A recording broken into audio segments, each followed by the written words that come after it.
was a devoted Boy Scout throughout his life, one who upheld the values of helping others, honoring God and country, was a strong advocate of human rights, freedom, and was one of the founding fathers of the Boy Scouts of the Philippines.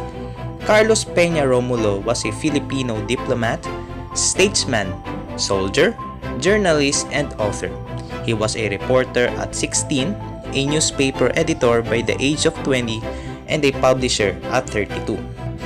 He was one of the founding fathers of the Boy Scouts of the Philippines, a general in the U.S. Army and the Philippine Army, university president, president of the UN General Assembly, was eventually named one of the Philippines' national artists in literature, and was the recipient of many other honors and honorary degrees.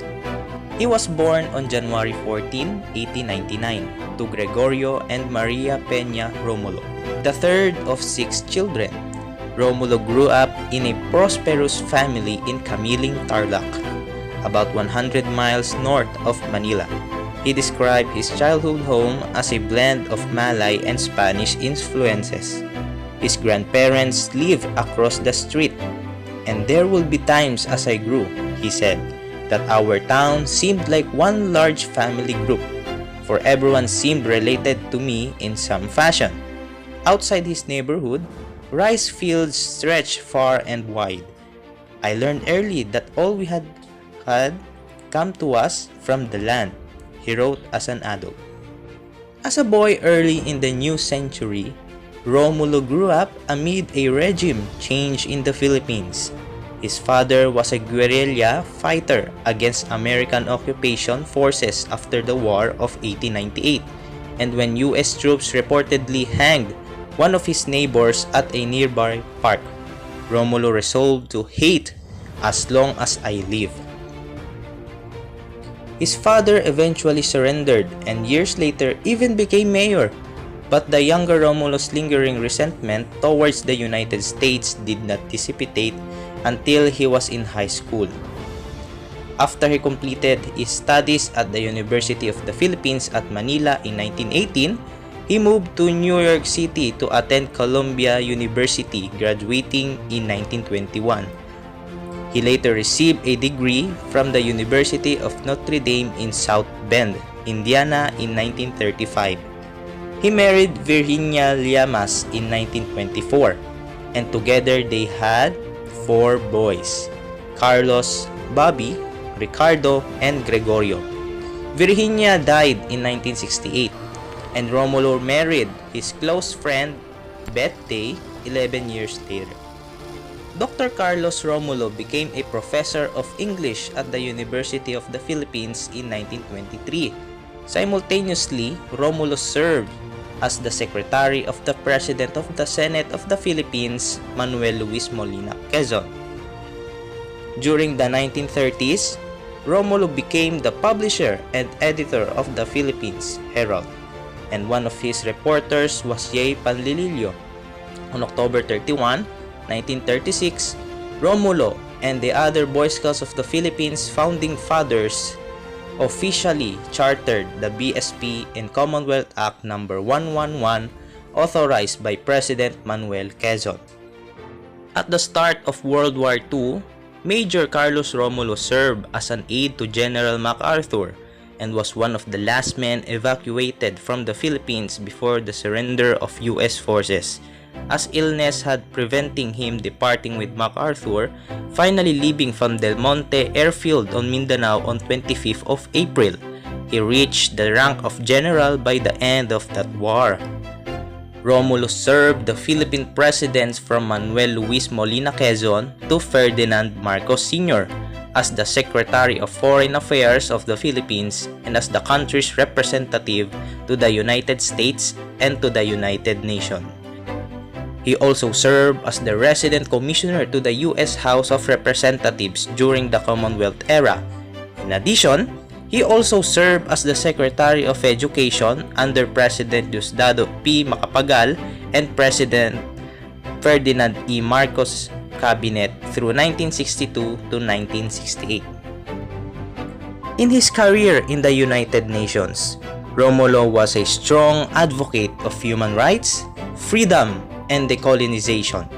In 1948 in Paris, France, at the Third UN General Assembly, he strongly disagreed with a proposal made by the Soviet delegation headed by Andrei Vyshinsky, who challenged his credentials by insulting him with this quote, "You are just a little man from a little country."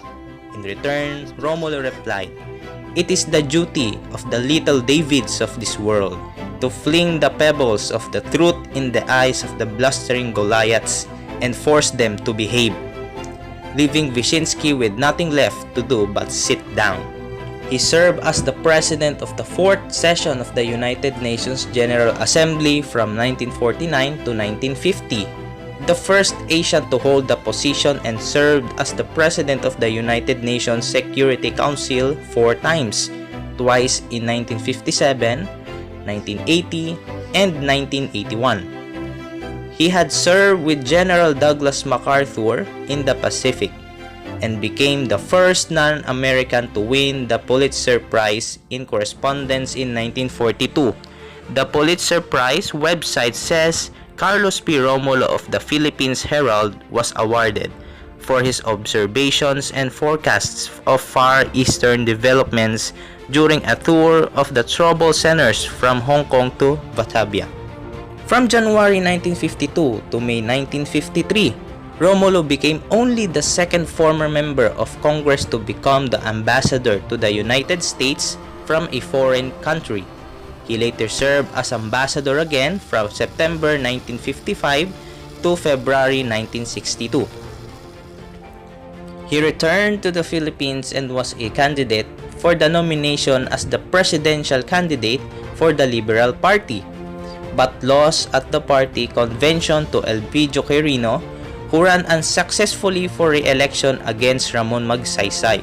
Quirino had agreed to a secret ballot at the convention, but after the convention opened, the president demanded an open roll call voting, leaving the delegates no choice but supporting Quirino.